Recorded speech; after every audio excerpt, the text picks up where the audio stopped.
Сәлем достар, сіздермен бірге бәрі-бар арнасы.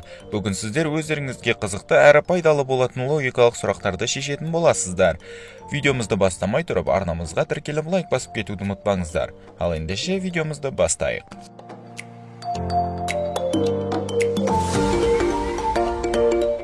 Мұғалім оқушыларға үй тапсырмасы ретінде өздерінің ата-аналарының қай жерде кім болып жұмыс жасайтындығы туралы қысқаша ақпарат беріп келуін сұраған болатын. Марк болса өзінің әкесі туралы шығарма жазып келіпті, және де ол өзінің әкесінің ғарышкер екендігін, жақында ғана айға барып келгендігі туралы айтады. Оның дәлелі ретінде ол өз әкесінің айда тұрған суретін көрсетеді. Бұл суретті мұқият қараған оқушылардың кейбіреуі бұл суреттің фотошоп екендігін айтты. Қалай ойлайсың, не үшін олар үйтіп айтты?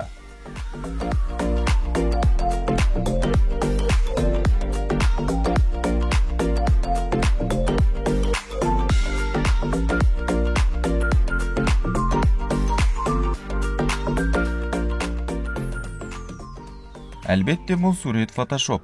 Егерде байқаған болсаңыздар, ғарышкердің айда тұрғанына қарамастан, арғы жақта тағы бір айдың тұрғанын көруге болады. Аспанда екі бірдей ай болуы мүмкін емес екені бәрімізге белгілі. Егерде байқаған болсаң, лайк бас. Рейтсер бірнеше жыл бойы ескі қамалда қамақта болатын. Ол өзінің қашу жоспарын көптен бері ойластырып жүрген еді. Сөйтіп ол бір күні ыңғайлы уақыт туып, түрмеден қашып шығады. Дегенмен де оның алдынан тағы бір кедергі пайда болады. Ол 3 есік болатын.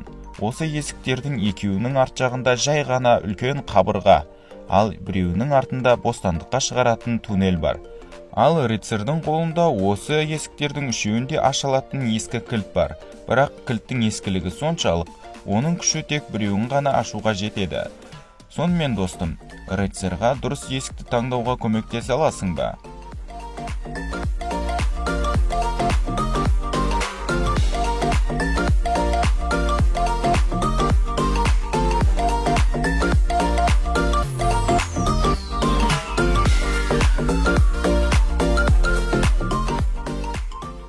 Біздің көрермендеріміздің ішіндегі ең тапқырлары бұл сұраққа жауап бере алды деп ойлаймын. Егер байқаған болсаңыздар, қабырғада екі бірдей шам ілініп тұр. Осы майшамдардың біреуін алып, есіктің көзіне тақауыңыз керек. Сол кезде ар жағында туннелі бар есіктен жел соғады да, майшамның отын қозғап немесе өшіріп тастауы да мүмкін. Ал есіктің ар жағында жай ғана қабырға болатын болса, онда майшамның отына ештеңе болмайды. Міне осылайша дұрыс жолды табуға болады. Жексенбі күні таңертең әшекей бұйымдар сататын қаладағы ең үлкен дүкендердің бірі тоналған болатын. Оқиға орнына келген детектив осы маңда тұратын 3 бірдей күдіктіні сұрауға алады. Күдіктілердің барлығына бүгін таңғы 8-ден не істедіңіз деген сұрақ қойылады.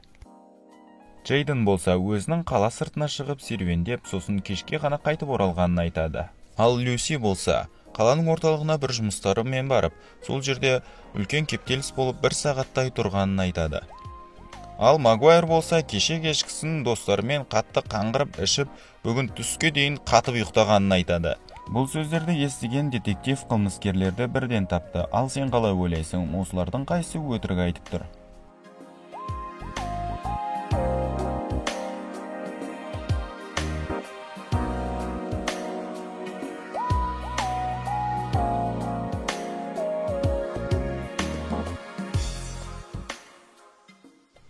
Люсидің айтқан сөзі өте күдікті. Себебі жексенбі күні таңертең қаланың орталығында ешқашанда кептелістер болмайды. Оның үстіне үлкен кептелістер 1 сағат тұратындай. Демек Люсидің айтқан сөздері өтірік. Оның бұл қылмысқа бір қатысы бар. Міне достар, бүгінгі видеомыздың соңы. Егер сіздерге бүгінгі видео ұнаған болса, арнаға тіркеліп лайк басуды ұмытпаңыздар. Егер де осындай видеоның екінші бөлімін қаласаңыздар, комментарийге жазып кетіңіздер. Сіздермен болған бәрі бар арнасы. Біздің арнада бәрі бар. Сау болыңыздар.